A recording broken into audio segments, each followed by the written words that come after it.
महाराष्ट्राचे राज्यपाल आचार्य देवव्रतजी यांनी प्राकृतिक शेतीवर प्रचंड मोठे प्रयोग केलेले आहेत। प्राकृतिक शेतीचे तज्ञ अशा प्रकारे त्यांच्याकडे पाहिलं जातं। त्यामुळे आज महाराष्ट्रातल्या विधानमंडळातल्या सगळ्या सदस्यांसमोर आणि काही सन्मान्य खासदारांसमोर देखील प्राकृतिक शेतीवर त्यांचं एक व्याख्यान आम्ही आयोजित केलं होतं। आत्ताच्या वातावरणातल्या बदलाचा जो शेतीवर परिणाम होतोय किंवा आज एक प्रकारे जी काही उत्पादकता कमी होते, लोकांचं लागत मूल्य किंवा उत्पादन खर्च वाढतो आहे, या सगळ्या गोष्टींवर उपाय म्हणजे प्राकृतिक शेती आहे।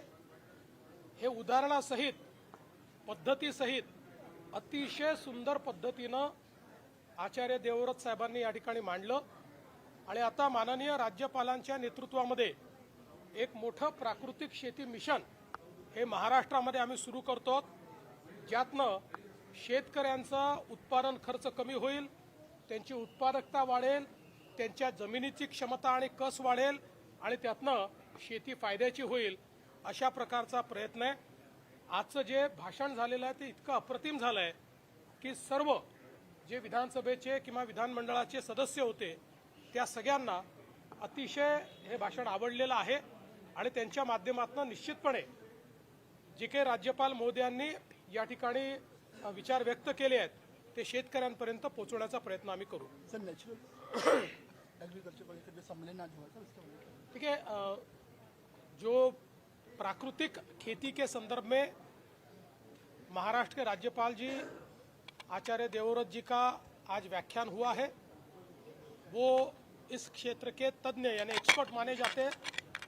आज किसानों का लागत मूल्य बढ़ रहा है क्योंकि हम बहुत बड़े पैमाने पर रासायनिक खेती कर रहे हैं, उसको नेचुरल खेती की ओर कैसे ले जाए, हमारे जमीन की जो उर्वरा की क्षमता है उसको कैसे बढ़ाया जाए, हम ज़्यादा उत्पादकता कैसे ले, ज़्यादा प्रोडक्टिविटी हमारी कैसे बढ़ाए और कम खर्चे में उसको कैसे करें और नेचुरली कैसे करें, इस सारी चीज़ों के ऊपर बहुत सुंदर विचार उन्होंने हमारे सामने रखे।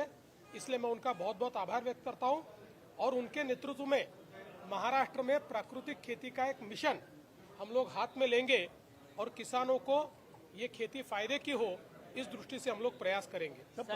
जब पडळमध्ये घटना घडली सर, डॉक्टरने सुसाईड केलं, त्याच्यावर आता सगळी कारवाई झालेली आहे आणि त्या संदर्भात सांगू, आज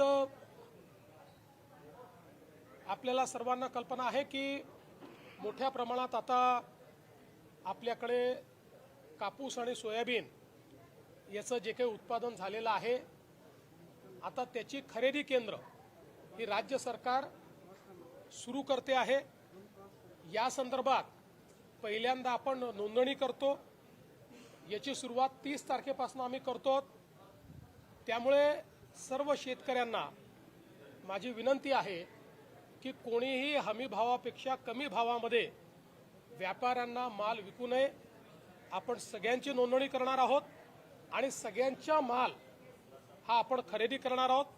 त्या संदर्भात नाफेड असेल, केंद्र सरकार असेल, आपला पणन विभाग असेल, सगळ्यांनी मिळून राज्यभरामध्ये मोठं जाळं खरेदी केंद्रांचं आपण तयार केलेलं आहे। CCIच्या सोबत देखील आपण त्या ठिकाणी टायअप केलेला आहे आणि म्हणून माझी सर्व शेतकऱ्यांना विनंती आहे की हमी भावापेक्षा कमी भावामध्ये कोणीही आपला माल विकू नये। त्यांनी सरकारकडे रजिस्टर करावं आणि सरकारला तो माल विकावा किंवा सरकारी केंद्रावर द्यावा। जर व्यापारी हमी भावाने तो खरेदी करत असतील तरच व्यापाऱ्यांना तो माल द्यावा।